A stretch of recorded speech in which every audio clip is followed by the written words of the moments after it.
On a commencé au début du mois de janvier une série que nous avons intitulée « Libère ta générosité ». Et on va refermer cette série aujourd'hui, on va passer après à d'autres thématiques. Et le titre de mon message pour refermer cette série est le suivant: Pourquoi je donne à mon Église? Encore une fois, il y en a 3 qui sont d'accord, mais j'ai bon espoir qu'à la fin de la prédication, on ait davantage de Amen. Pourquoi je donne à mon Église? Ce n'est pas un sujet simple à aborder, l'offrande dans les églises. Un jour, un prêtre et un rabbin et un pasteur ont décidé de partager un déjeuner ensemble, et chacun a parlé de la façon dont ils exerçaient leur ministère, de la façon dont ils géraient leur communauté. Et à un moment est venu sur la table, c'est le cas de le dire, l'histoire des offrandes. Comment vous, chers ministres du culte, vous gérez la situation des offrandes? Alors le prêtre a commencé à prendre la parole et a dit: moi j'ai une technique, c'est la technique du rond. C'est-à-dire je fais un cercle sur une table, je prends le tronc et je renverse le tronc, et tout ce qui est à l'intérieur du cercle, c'est pour Dieu, et tout ce qui est à l'extérieur, c'est pour moi. Et le rabbin de dire: mais c'est bizarre, moi aussi j'ai la technique du cercle, mais je procède autrement, je fais comme toi, je prends le tronc, je renverse ce qu'il y a à l'intérieur. Par contre, tout ce qui est à l'intérieur est pour moi, et tout ce qui est à l'extérieur est pour Dieu. Et le pasteur dit: oui, moi j'ai pratiqué cette technique du cercle, mais je suis passé à une autre technique, c'est la technique du jeter en l'air. Explique-nous, pasteur. Je prends le tronc, je jette l'argent très haut en l'air, je dis à Dieu: sers-toi, et tout ce qui redescend, c'est pour moi.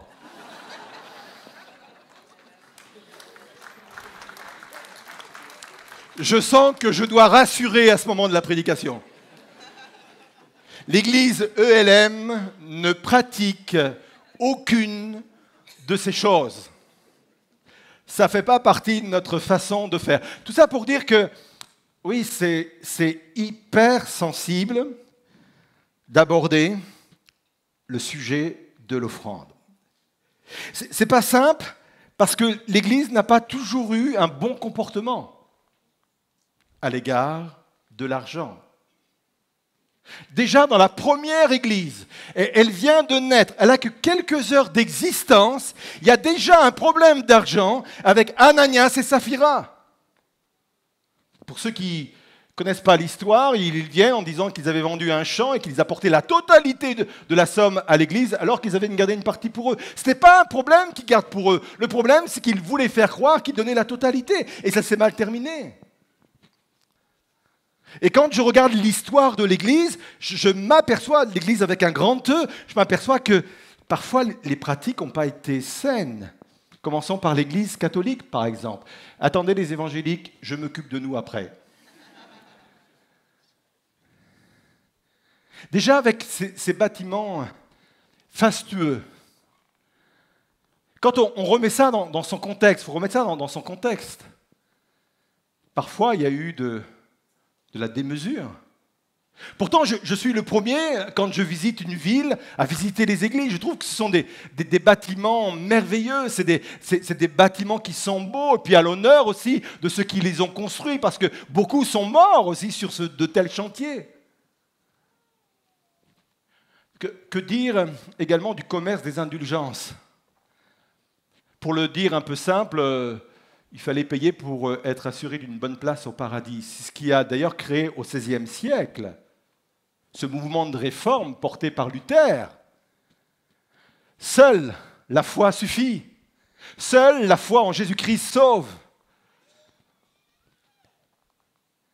Que dire des évangéliques avec cette théologie de la prospérité, où je vais le dire d'une façon très cash, où les pasteurs se sont enrichis sur le dos des chrétiens. avec parfois des jets privés ou des maisons de milliardaires. Je n'ai rien sur le fait qu'un pasteur gagne bien sa vie. On ne fait pas vœu de pauvreté, et c'est normal que quelqu'un qui est pasteur d'une église de 10 000 membres gagne plus qu'un pasteur de 1000 ou 200 membres parce que la charge n'est pas la même, la charge de travail, la pression n'est pas la même. J'ai aucun sujet, j'ai aucun problème avec ce sujet. Mais quand parfois ça passe par l'abus et la manipulation, je dis halte. Et je pourrais passer 1 heure à expliquer en quoi, dans l'histoire de l'Église, celle-ci s'est mal comportée à l'égard de l'argent. Mais ce n'est pas parce que certains ou l'Église en général s'est mal comportée sur ce sujet que l'on ne doit pas en parler. Ça reste un sujet biblique. Ça reste un sujet hautement spirituel. Alors je me suis posé cette question toute simple. Pourquoi devrais-je donner à mon Église? La première réponse est la suivante. Donner me libère de l'argent. Donner en général produit cela. Mais donner à l'Église revêt une autre dimension que je vais expliquer après. On l'a vu au cours des différents messages, donner me libère vraiment de l'argent parce que l'argent, ce n'est pas neutre. Le problème, ce n'est pas l'argent, on l'a bien expliqué en long, en large. Dieu n'a pas de problème avec l'argent. Dieu a un problème avec l'amour de l'argent. La Bible dit que l'argent est utile pour toutes sortes de besoins. Il faut utiliser effectivement l'argent pour toutes sortes de besoins. Dieu n'a pas de problème avec l'argent. Il a un problème avec l'amour de l'argent parce que l'amour de l'argent peut conduire vers des comportements déviants. Surtout quand l'argent quitte son rôle de serviteur pour prendre le rôle de maître. Bon serviteur, très mauvais maître. Pourquoi donner me libère? Parce qu'il y a un principe que Dieu utilise. Écoutez bien ceci. Dieu combat souvent le mal par le mal. Cette idée se retrouve en partie dans la vaccination. Connaissez ce dicton, aux grands mots, les grands remèdes. Comment Dieu a vaincu la mort? Par la mort. En donnant lui-même sa vie pour le salut de l'humanité. Comment Dieu combat mon impatience? En me faisant attendre. Comment Dieu me rend moins colérique? En mettant autour de moi des gens vraiment, vraiment énervants. Il combat le mal par le mal. Comment Dieu me donne d'être moins attaché à l'argent? En donnant. Et donner à l'Église, je le disais en introduction, revêt une dimension particulière. Je vais le résumer de cette façon. Dans la louange, je dis à Jésus, tu es mon Dieu. C'est le but de ce que nous venons de vivre là pendant quelques minutes où au travers de ces chants, au travers de l'expression de mon âme, de mon cœur, je dis à Dieu, tu es mon Dieu. Dans l'offrande, je dis à Mammon, tu n'es pas mon Dieu.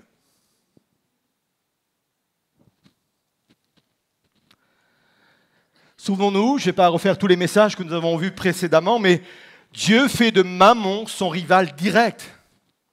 Matthieu 6, 24, nul ne peut servir de maître, car ou il haïra l'un et aimera l'autre, ou il s'attachera à l'un et méprisera l'autre. Vous ne pouvez servir Dieu et Mammon. Et on a vu que Mammon, c'était une divinité et qui pouvait être représentée dans la bouche de l'apôtre Paul comme une principauté ténébreuse spirituelle qui agit sur le monde. Parce que quand on voit les dégâts que peuvent ou que peut produire l'amour de l'argent, on se dit que forcément derrière, il y a une force spirituelle. Et c'est étonnant, on aurait pu s'attendre à ce que Jésus dise « Nul ne peut servir Dieu et le diable ». Non, il dit « Dieu ou Mammon ». Jésus lui donne une place diamétralement opposée à Dieu, parce que c'est celui qui rivalise avec Dieu. Mammon rivalise avec Dieu, il veut être servi à la place de Dieu. Il veut jouer le rôle de protecteur à la place de Dieu. C'est pour cela, quand il y a l'offrande, eh bien, dans ma louange, je dis « Dieu, tu es mon roi et mon Seigneur ». Et dans l'offrande, je dis « Maman, tu n'es pas mon Dieu et mon Sauveur ». C'est pour cette raison que donner est un acte cultuel. Donner fait partie du culte. Daniel Margura, on va mettre ce qu'il a écrit, c'est un professeur du Nouveau Testament à l'université de Lausanne. Il a écrit un livre, Dieu et l'argent, et il écrit ceci: la collecte ne répond pas seulement à une nécessité d'ordre matériel, elle est un geste cultuel qui exprime la foi des croyants au même titre que les autres gestes de la célébration, au même titre que le chant, que l'écoute de la parole, que le partage du pain et du vin. On peut dire que l'offrande est l'action de grâce que le croyant fait monter du fond de son portefeuille. Vous entendez votre portefeuille louer le Seigneur? Loue pas trop fort, loue pas trop fort. Ça vient renforcer le passage biblique de Proverbe 3, verset 9, qui dit ceci: « Honore l'Éternel en lui donnant une part de tes biens, en lui offrant les prémices de tous tes revenus. Alors tes greniers regorgeront de nourriture et tes cuves déborderont de vin. » Pourquoi devrais-je donner à mon Église? Premièrement, parce que donner me libère du pouvoir de l'argent. Deuxièmement, donner est un acte de foi. Je fais le choix de la foi plutôt que de la peur de manquer. Je vous ai parlé il y a quelques dimanches de cela, de la mentalité de pénurie qui s'installe en nous. La mentalité de pénurie conduit à l'accumulation. Et je vous avais expliqué que accumuler n'est pas épargner. Épargner est très spirituel, épargner est très biblique. La Bible nous dit qu'il faut être prévoyant, qu'il faut prévoir l'avenir. Et on a raison d'épargner. Mais accumuler prouve que nous mettons non pas notre confiance en Dieu, mais en notre argent. On ne fait pas confiance aux promesses de Dieu, mais on fait confiance à notre compte en banque. Ma sécurité financière, c'est Dieu. Ma sécurité financière, même si c'est important d'avoir un bon travail, même si c'est important d'avoir un bon salaire, ma sécurité financière, c'est Dieu. Et je voudrais le répéter encore. Alors une fois qu'on a dit ça, je vais mettre devant vous un texte qui vient appuyer que donner est vraiment un acte de foi. C'est un texte qui a été utilisé de nombreuses fois quand on parle de l'offrande. C'est celui de Malachie 3, verset 10. Mais je voudrais vous faire tourner et avoir peut-être un autre angle, une autre approche et un autre regard sur ce verset. Malachie 3, verset 10.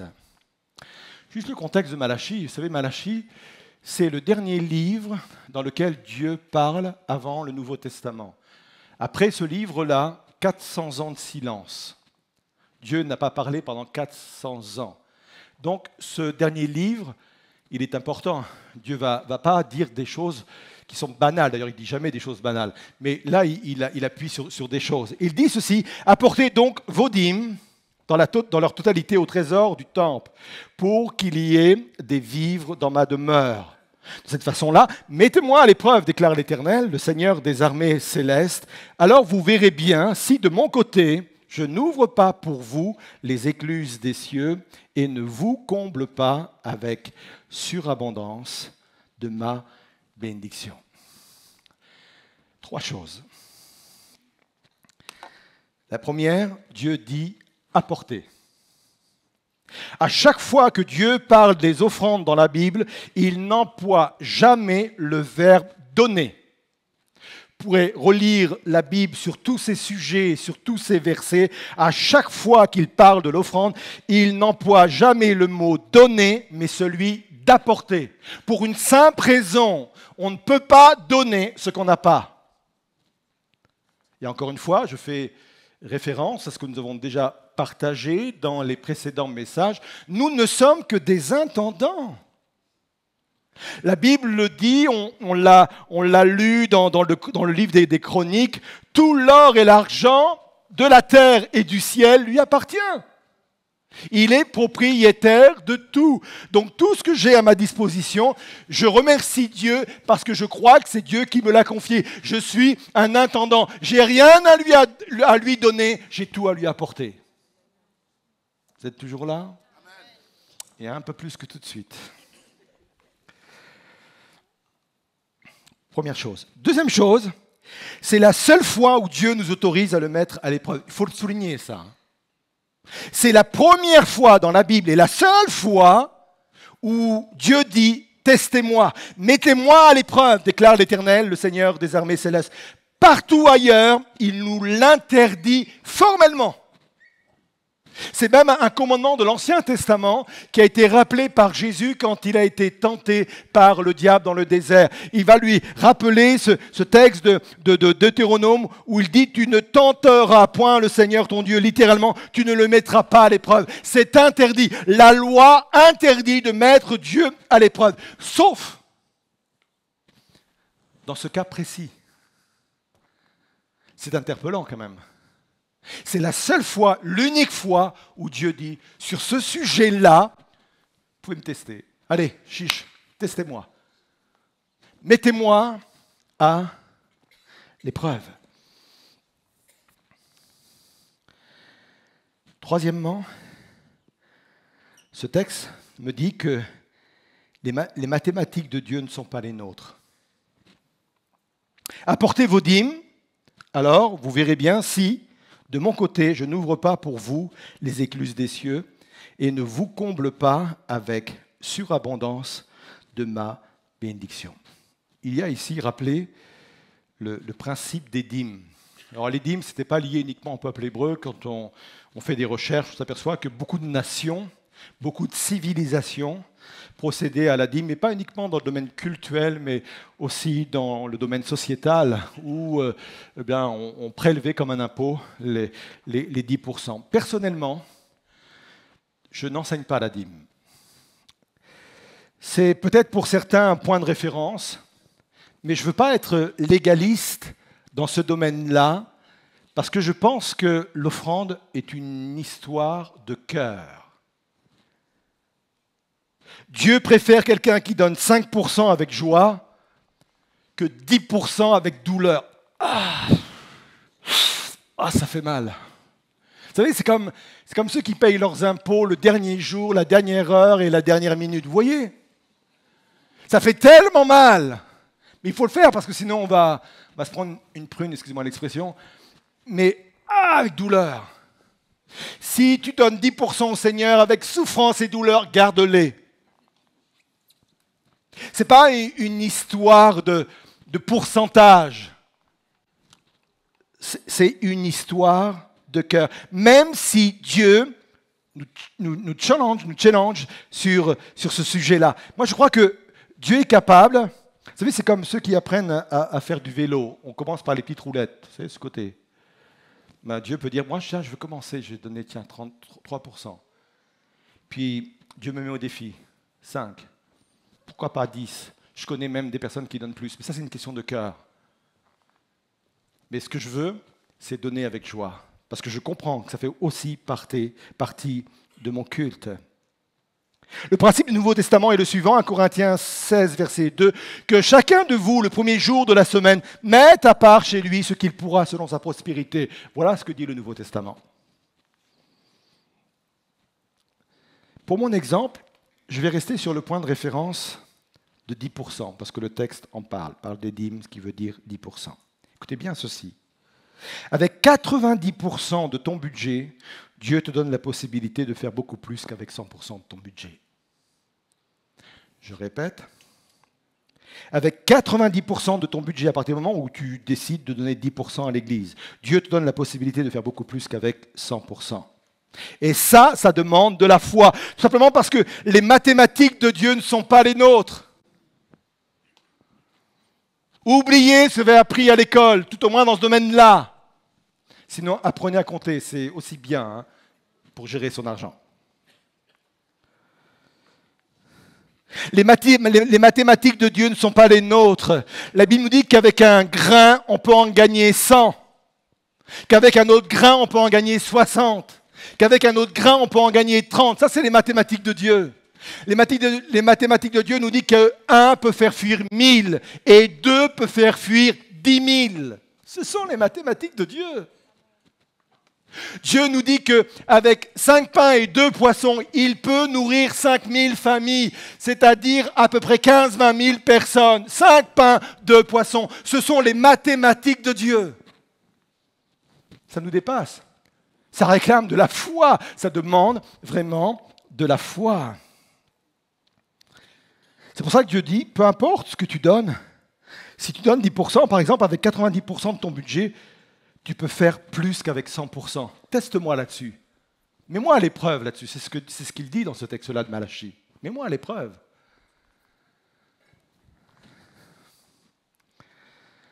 Vous savez, que nous devons enseigner aussi ces mathématiques-là à nos enfants. Exode 13, verset 14 dit ceci, « Lorsque vos enfants vous questionneront en vous demandant que signifie cela. » Le contexte, c'était les prémices. Dieu avait donné un commandement au peuple d'Israël, c'était de donner à Dieu le premier de son troupeau ou la première récolte. C'était la notion, le principe des prémices. Et voilà, le contexte, c'est ça. Lorsque vos enfants vous questionneront en vous demandant que signifie cela, vous leur répondrez, c'est par sa puissance que l'Éternel nous a fait sortir d'Égypte où nous étions esclaves. Moi, je vois le père de famille mettre de côté le premier agneau qui vient de naître. Vous savez, il faut plus de foi pour donner le premier agneau que le 9e ou le 10e. Parce que le 10e, on a déjà un peu de marge, quoi. Mais le premier, il y a tout à faire encore. Et je vois ce père en train de mettre ce premier agneau de côté. Il dit, ça c'est pour l'Éternel, c'est une offrande pour l'Éternel. Et le fils dit, mais pourquoi tu fais ça? Et je vois une conversation entre le père et le fils ou la fille. Et le père dit, tu sais, mon enfant, on n'a pas toujours été éleveur. Tu vois, quand tu sors de la maison, tu vois ces pâturages, tu vois ces boutons, tu vois ces brebis, tu vois ces bœufs, tu vois tout ça. Mais on n'a pas toujours été éleveur. Il fut un temps où on était esclaves dans le pays d'Égypte. Il fut un temps où on dépendait des autres pour être nourris. Il fut un temps où on dépendait des autres pour notre liberté. Et tu sais quoi? Le Dieu qu'on sert nous a délivrés de l'esclavage. Il nous a sortis d'Égypte, il nous a sortis de la perdition, il nous a donné une terre, il nous a donné des biens. Et toi, rien que pour cela, moi je veux dire merci au Seigneur pour ce qu'il a pu faire. Et je pense que cette mentalité-là, cette attitude-là, ce cœur-là, nous devons l'enseigner à nos enfants.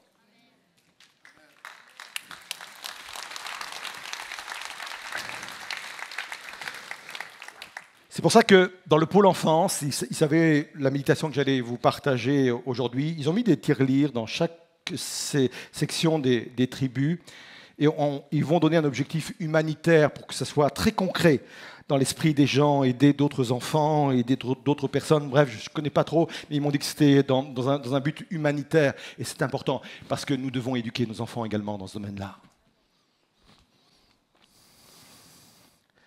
Pourquoi devrais-je donner à mon Église? 1, parce que donner me libère du pouvoir de l'argent. 2, parce que donner est un acte de foi. 3, parce que j'adhère à la vision de mon Église. C'est la rubrique bon sens et pragmatique ou pragmatisme. Vous savez, vous avez un pasteur pragmatique. J'aime le bon sens, j'aime la logique, j'aime tout ça. Pourquoi devrais-je donner à mon Église? Parce que j'adhère à la vision de mon Église. La majorité des personnes qui viennent à l'Église ELM le font par choix. C'est une Église que l'on choisit. Ce n'est pas une église de quartier. On ne vient pas là parce que c'est pratique, parce que c'est proche de ma maison. Si on faisait un sondage, beaucoup de personnes viennent de loin. Certaines personnes ont une demi-heure de route, certaines 45 minutes, et je sais que certaines personnes ont 1 heure et plus pour venir dans ce lieu. Ça ne veut pas dire qu'ils n'ont pas d'église à leur côté où ils pourraient suivre également sur Internet, mais parce qu'ils ont fait le choix de venir dans cette église. Et il n'y a pas de jugement de valeur par rapport aux autres églises. Il existe de nombreuses églises sur la métropole lilloise ou en dehors de la métropole lilloise, et c'est très bien. Et personnellement, je souhaite qu'il y en ait encore beaucoup plus.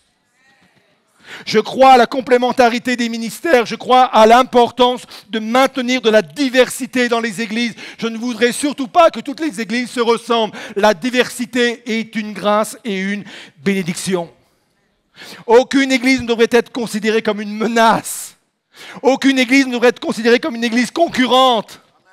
Il n'y a pas de concurrence dans le royaume de Dieu. Il n'y a pas de concurrence dans les églises. Même s'il y en a 100 sur la métropole lilloise, on bénit toutes les églises. Et parfois, on les bénit même financièrement, parce que ça nous arrive aussi de faire des dons à des églises, parce qu'on veut que les églises, les autres églises réussissent également. Parce que quand l'église gagne, c'est le royaume de Dieu qui gagne.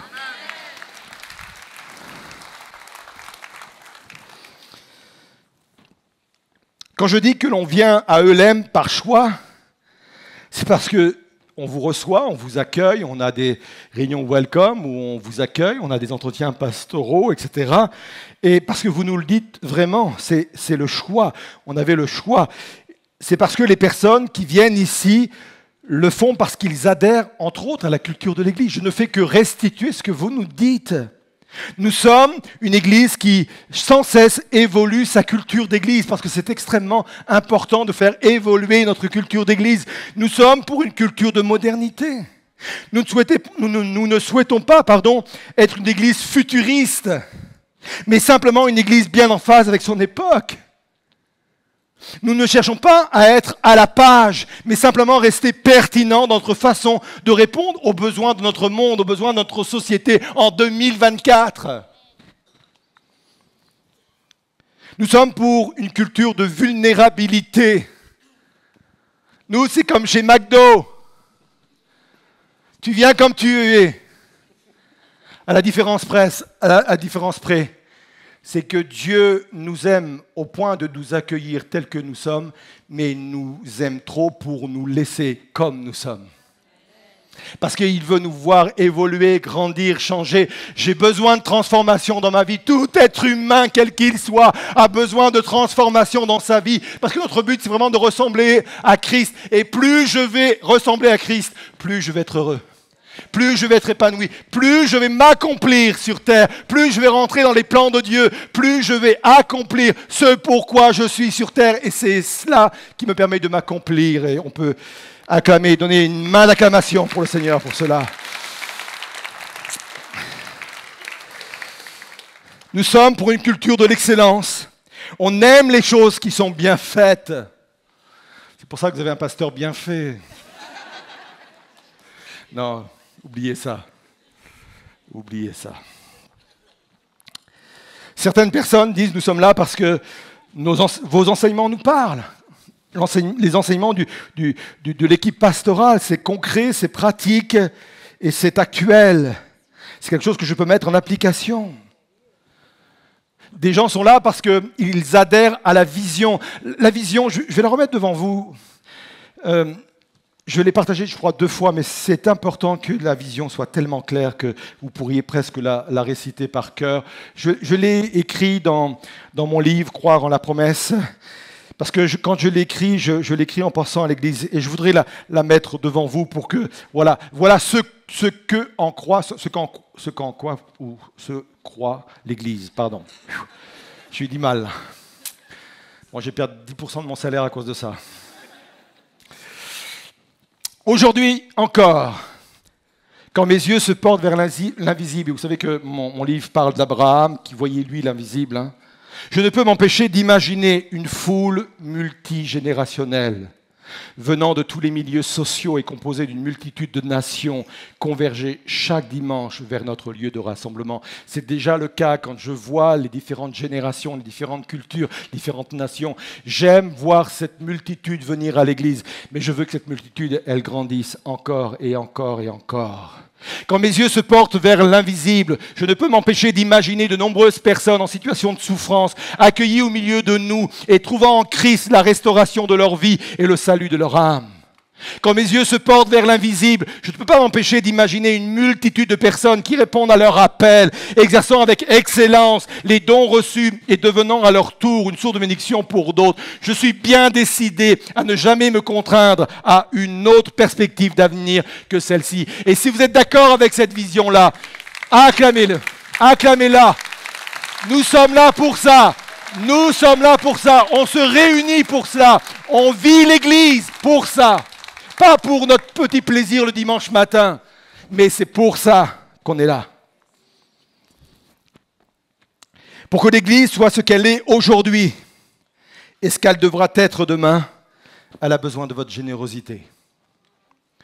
Tout ce qui existe ici, c'est agréable d'être là, c'est vraiment agréable d'être dans un bâtiment comme cela, c'est agréable d'avoir du bon matériel, c'est agréable d'avoir de bons instruments, c'est agréable tout cela, c'est agréable de pouvoir projeter sur Internet et d'avoir un millier de personnes et encore un autre millier dans la journée qui suit les prédications. C'est agréable, mais ça coûte.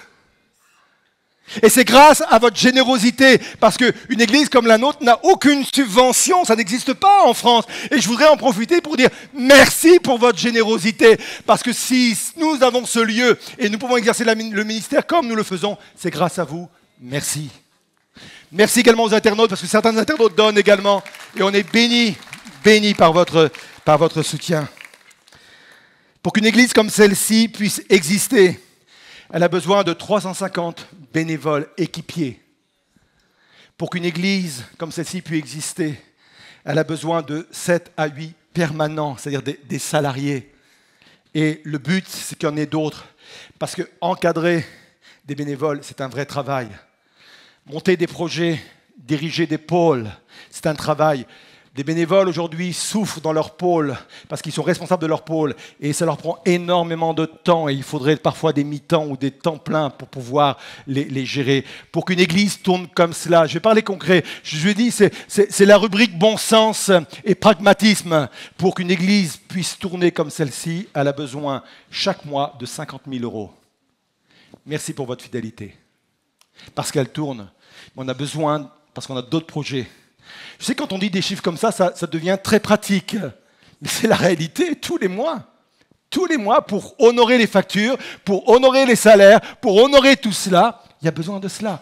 Merci pour votre générosité. Je crois que Dieu vraiment vous bénisse, et je le dis vraiment sincèrement. Dans 15 jours à peu près, on va mettre en place une campagne qui dit « J'aime mon Église, je la soutiens ». Parce que beaucoup de personnes nous ont interpellés. Nous, on aimerait bénir l'Église. Mais comment on le fait concrètement? On va vous répondre dans quelques jours, quelques semaines pour cela. Je conclus. Pourquoi devrais-je donner à mon Église? 1, parce que donner me libère du pouvoir de l'argent. 2, parce que donner, c'est un acte de foi. 3, parce que j'adhère à la vision de l'Église. Maintenant, on va rester quelques instants ensemble. Je vais vous inviter à vous lever. Je veux apporter une conclusion un peu comme j'ai pu l'apporter ces derniers dimanches. Parce que je sais que c'est un sujet tellement sensible et tellement pesant qu'à chaque fois, je ne peux pas m'empêcher de penser à tous ceux et toutes celles, soit qui sont sous le poids vraiment des factures, le poids des dettes, ou peut-être qui ont à gérer des situations avec tellement peu que ce sont des angoisses permanentes, que ce sont du stress et du stress permanent. Je pense à toutes ces mamans qui sont seules et qui doivent porter toute une famille. Je pense à tous ces couples qui peut-être, à tort ou à raison, bien ou mal gérés, peu importe, la question n'est même pas là, croulent sous des dettes. Je pense aux chefs d'entreprise qui, chaque jour, prennent des risques et qui ont une ligne financière qui, des fois, dépasse pas, une avance qui dépasse pas la semaine et chaque nuit, chaque soir, ça vient hanter. Je pense à cela parce que l'argent, c'est vraiment quelque chose qui vient parfois nous pourrir notre quotidien, qui vient nous accabler. Et je voudrais qu'on puisse faire un acte de foi ce matin et proclamer la fidélité de Dieu. Dieu est fidèle. Dieu est fidèle. Peut-être que tu as besoin d'être libéré d'une chaîne par rapport à l'argent. Peut-être que maman a trop d'emprise sur ta vie et peut-être que c'est devenu ton Dieu et peut-être qu'il te tient par la peur de manquer, la peur de la pénurie, la mentalité de la pénurie. Peut-être qu'il te tient par tout ça. J'aimerais dire que ce n'est pas l'argent ton refuge, ce n'est pas l'argent la source de tes revenus, mais c'est Dieu. Dieu est fidèle. Et je ne vais pas vous demander de venir sur le devant, c'est un sujet trop personnel, trop intime, qui demande de la confidentialité. Mais là où vous êtes à votre place, eh bien, entrez au-dedans de vous-même et dites à Dieu, Seigneur, je veux changer ma façon de penser, mon paradigme. Je veux le changer, Seigneur. Jusqu'à présent, c'était quelque chose qui venait de troubler. Ça prend une telle place dans mon esprit, ça prend une telle place que ça me réveille la nuit, ça prend une telle place que je dors avec, je mange avec, je respire avec, ça vient me hanter jour et nuit. Seigneur, je change de Dieu. Je change de Dieu. Dieu, c'est toi, Seigneur Jésus. Maman n'aura pas de pouvoir sur ma vie, Seigneur. L'amour de l'argent ou l'argent lui-même n'aura pas de pouvoir sur ma vie, Seigneur. C'est toi, c'est toi. Peut-être que j'ai de l'argent, mais peut-être que je l'utilise mal. C'est Rick Warren, je donnais cette phrase il y a quelques semaines de cela. Rick Warren dit ceci, si j'aime les gens, je vais utiliser l'argent. Mais si j'aime l'argent, je vais utiliser les gens. Et là aussi, j'ai besoin de changer mon comportement. Il y a, je le disais, des comportements qui sont déviants. C'est un instant où je veux être vrai devant Dieu. Seigneur, je proclame que tu es mon Dieu dans ce domaine-là. Tu es fidèle. Il faudrait que vous puissiez proclamer la fidélité de Dieu sur votre situation, sur vos situations. Je ne connais pas vos situations, mais Dieu les connaît et sur vos situations. Peut-être que vous êtes en couple et peut-être que c'est quelque chose que vous portez en couple là. En chantant ce chant, proclamez la fidélité de Dieu. Peut-être que tu es seul avec ton enfant ou avec tes enfants et c'est compliqué. Chaque semaine, c'est compliqué. Chaque mois, c'est compliqué. Proclame la fidélité de Dieu. Libère ton esprit, libère ton cœur. Proclame la fidélité de Dieu. Seigneur Jésus, tu es fidèle et je veux le proclamer. On le chante ensemble.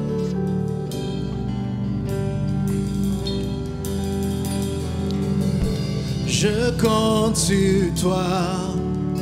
Tu renouvelles mes forces, tes promesses sont vraies, ta parole ne faillit pas. Je reste ferme, car tu prends soin de moi, même dans la tempête.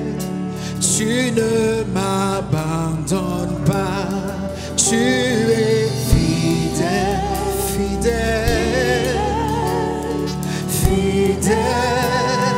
Proclamons-le, tu es fidèle, fidèle à jamais. Je compte sur toi, tu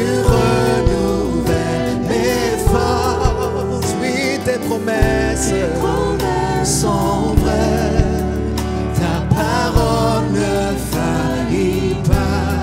Je reste ferme, oh, car tu prends soin de moi, même dans les tempêtes, tu ne m'abandonnes. Oh, tu es fidèle.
vous amener à un moment de recueillement.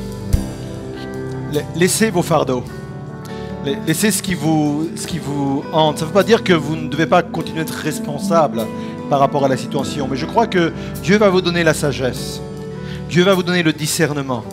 Dieu va vous montrer la façon dont il faut que vous puissiez régler cette situation-là. Mais en même temps, il vous dit, fais-moi confiance. Fais-moi confiance. Dépose ce fardeau-là devant moi, dépose-le, fais-moi confiance. Parce que je suis fidèle. La fidélité de Dieu fait partie d'un attribut divin.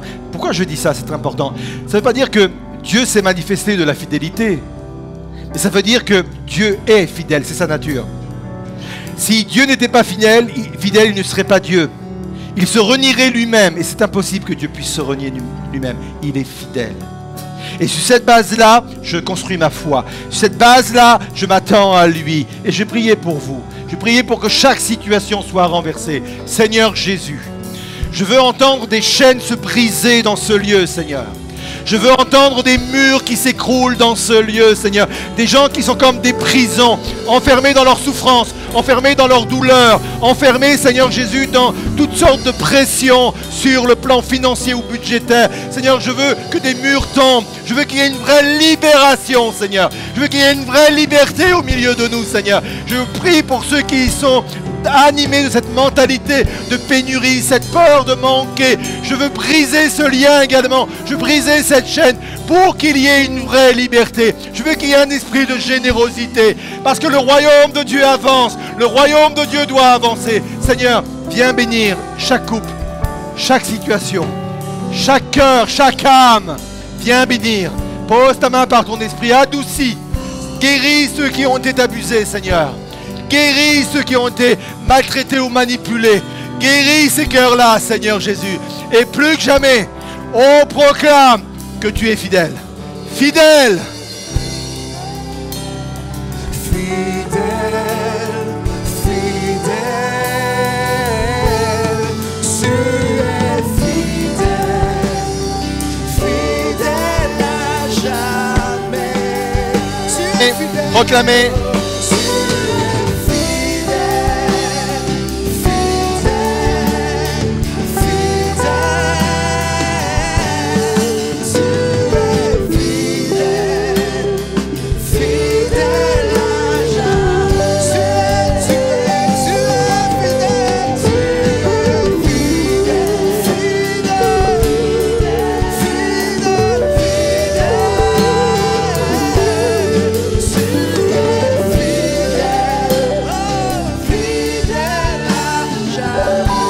On peut acclamer la fidélité de Dieu.